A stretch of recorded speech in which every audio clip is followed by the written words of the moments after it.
Thank you, Mr. Chairman. And I also want to thank the ranking member of this subcommittee, Mr. Sensenbrenner. I'm not sure how many more committee hearings this subcommittee or the full committee are going to have this Congress, but I want to thank Jim for his great work for the constituents of his district in Wisconsin for this many years and for the work he has done for this entire committee. I'll just cut to the chase. Big tech's out to get conservatives. That's not a suspicion. That's not a hunch. That's a fact. July 20th, 2020, Google removes the homepages of Breitbart and the Daily Caller. Just last night, we learned Google has censored Breitbart so much traffic has declined 99%. June 16th, 2020, Google threatens to demonetize and ban the Federalist. April 19th, 2020, Google and YouTube announce a policy censoring the content that conflicts with recommendations of the World Health Organization. Now think about that. The World Health Organization, the organization that lied to us, the organization that shilled for China. And if you contradict something they say, they can say whatever they want. They can lie for China. They can shill for China. You say something against them, you get censored.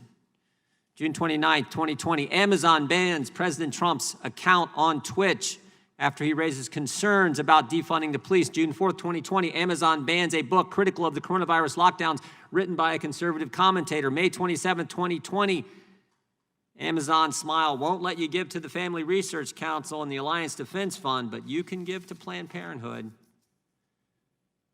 Facebook, June 19th, 2020, takes down post from President Trump's re-election campaign. November 1st, 2018, Facebook silences a pro-life organization's advertisement. May 19th, 2016, former Facebook employees admit Facebook routinely suppresses conservative views. And I haven't even mentioned Twitter, who we actually invited, Mr. Chairman. We asked for you guys to invite him as one of our witnesses. You guys said no. I haven't even mentioned them. 2 years ago, they shadow banned 2 members of this committee.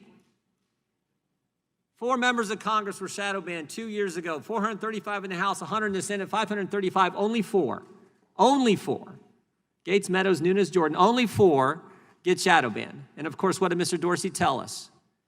He said, oh, it was just a glitch in our algorithm. I asked him, what'd you put in the algorithm? The names Gates, Meadows, Nunes, Jordan? I mean, if I had a nickel for every time I heard it was just a glitch, I wouldn't be as wealthy as our witnesses, but I'd be doing all right. We've heard that excuse time and time again. May 28th, Twitter censors President Trump's tweet on the riots in Minneapolis. May 29th, 2020, Twitter censors the White House for quoting the president's comments about the riots in Minneapolis.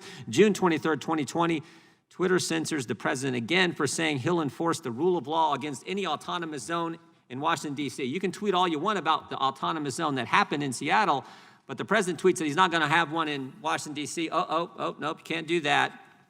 You get banned, you get censored. Dozens of examples. Oh, I forgot one. Just last week, July 21st. Here's what Twitter did. The leader of Iran, the Islamic Republic of Iran, this is from the largest state sponsor of terrorism. Twitter allows this tweet, quote, the Islamic Republic of Iran will never forget the martyrdom of Soleimani and will definitely strike a reciprocal blow in the United States. So you can threaten the citizens of this great country, the leader of the largest state sponsor of terrorism, that's just fine. But the president says he's not going to allow some autonomous zone in D.C. and he gets censored. All kinds of examples. Most of them from this year, and that's what's I think critical for us all to understand. Most of them from this year, an election year. And that's what concerns me and so many Americans, because we saw what Google did in 2016. We all know about the email the day after the election where top executives at Google email chain where they talked about the silent donation Google made to the Clinton campaign. Now, thank goodness it wasn't enough, and in spite of their efforts to help Clinton, President Trump won. But we're 97 days before an election, and the power, as the previous chairman and ranking member have said, the power these companies have to impact what happens during an election, what American citizens get to see prior to their voting is pretty darn important. That's why this committee hearing is important. Look, We all think the free market's great. We think competition's great. We love the fact that these are American companies. But what's not great is censoring people, censoring conservatives, and trying to impact elections. And if it doesn't end, there has to be consequences. There have to be consequences. That's what I'm concerned about, and I think what so many Americans are concerned about.